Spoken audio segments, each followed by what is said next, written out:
আসসালামু আলাইকুম। আজকে আমরা জানব মিথ্যা কথা বলার কঠিন শাস্তি সম্পর্কে। মিথ্যা কথা বলা অথবা মিথ্যা সাক্ষ্য দেওয়া গর্হিত অপরাধ। মিথ্যাবাদীর পক্ষে যে কোনো ধরনের পাপ কাজ করা সম্ভব, কেননা সে পাপ কাজ করে খুব সহজে তা অস্বীকার করতে পারে। এ বিষয়ে ইসলামের নির্দেশনা হলো, কোনো বিষয়ে নিশ্চিত জানাশোনা না থাকা সত্ত্বেও সে বিষয়ে অনুমান ভিত্তিক কোনো কথা বলা অপরাধ। এ মর্মে মহান আল্লাহ পাক বলেন, যে বিষয়ে তোমার পরিপূর্ণ জ্ঞান নেই সে বিষয়ের পিছনে পড়ে থেকো না।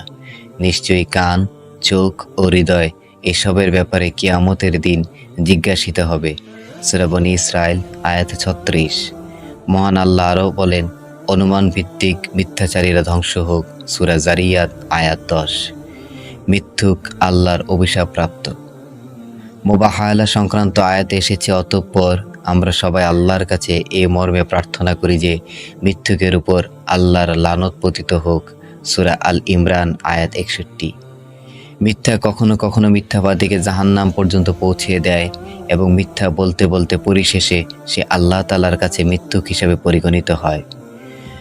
হযরত আব্দুল্লাহ ইবনে মাসউদ রাদিয়াল্লাহু তাআলা আনহু থেকে বর্ণিত, রাসূল পাক সাল্লাল্লাহু আলাইহি ওয়াসাল্লাম ইরশাদ করেন, তোমরা সত্যকে আঁকড়ে ধরো, কারণ সত্য পুণ্যের পথ দেখায় আর পুণ্য জান্নাতের পথ দেখায়।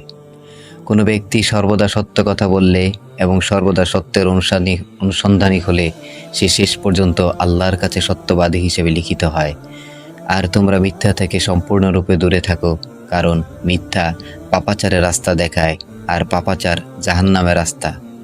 কোনো ব্যক্তি সর্বদা মিথ্যা কথা বললে এবং সর্বদা মিথ্যার অনুসন্ধানী হলে সে শেষ পর্যন্ত আল্লাহর কাছে মিথ্যাবাদী রূপে পরিগণিত হয়। মুসলিম হাদিস নাম্বার 2607। অনেকে রসিক ব্যক্তি শুধু মানুষকে হাসানোর জন্য মিথ্যা কথা বলে, এতে তার ইহলৌকিক কোনো ফায়দা নেই, অথচ সে অন্যকে ফুর্তি দেওয়ার জন্য এমন জঘন্য কাজ করে। এ সম্পর্কে হিজাম রাদিয়াল্লাহু তাআলা আনহু থেকে একটি হাদিস বর্ণিত হয়েছে। নবী করিম সাল্লাল্লাহু আলাইহি ওয়াসাল্লাম ইরশাদ করেন, অকল্যাণ হোক ওই ব্যক্তির যে মানুষকে হাসানোর জন্য মিথ্যা কথা বলে, অকল্যাণ হোক ওই ব্যক্তির, অকল্যাণ হোক ওই ব্যক্তির। তিরমিজি হাদিস নাম্বার 2315। অনেকের মধ্যে আছে মিথ্যা স্বপ্ন তথা স্বপ্ন বানিয়ে বলার প্রবণতা।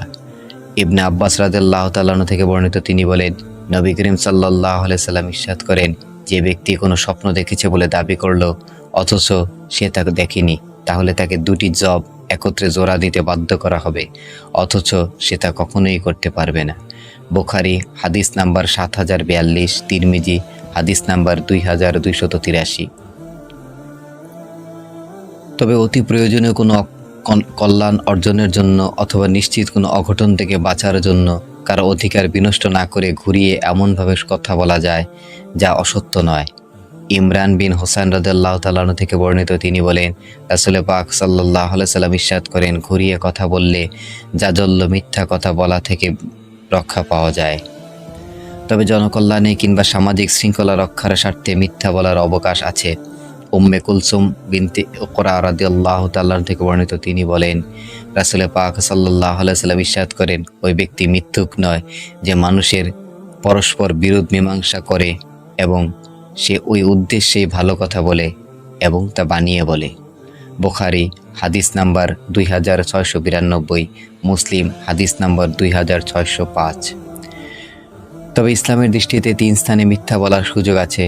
উম্মে কুলসুম বিনতে উকবা রাদিয়াল্লাহু তাআলা আনহা আরও বলেন, রাসূল পাক সাল্লাল্লাহু আলাইহি ওয়াসাল্লাম শুধু 3টি ব্যাপারে মিথ্যা বলার সুযোগ দিয়েছেন। তিনি বলতেন, আমি মিথ্যা মনে করি না যে কোনো ব্যক্তি মানুষের পরস্পর বিরোধ মীমাংসার জন্য কোনো কথা বানিয়ে বলবে, তার উদ্দেশ্য শুধু বিরোধ মীমাংসা। অনুরূপভাবে কোনো ব্যক্তি শত্রুপক্ষের সঙ্গে যুদ্ধে জেতার জন্য কোনো কথা বানিয়ে বলবে, তেমনি কোনো পুরুষ নিজ স্ত্রীর সঙ্গে এবং কোনো নারী নিজ স্বামীর সঙ্গে কোনো কথা বানিয়ে বলবে। আবু দাউদ হাদিস নাম্বার 4921। মহান আল্লাহ আমাদেরকে মিথ্যা বলা থেকে হেফাজত করুক এবং বেশি বেশি করে নেক আমল করার তৌফিক দান করুক। ওমা তৌফিক না ইল্লা বিল্লাহ। আসসালামু আলাইকুম ওয়া রাহমাতুল্লাহি ওয়া বারাকাতুহু।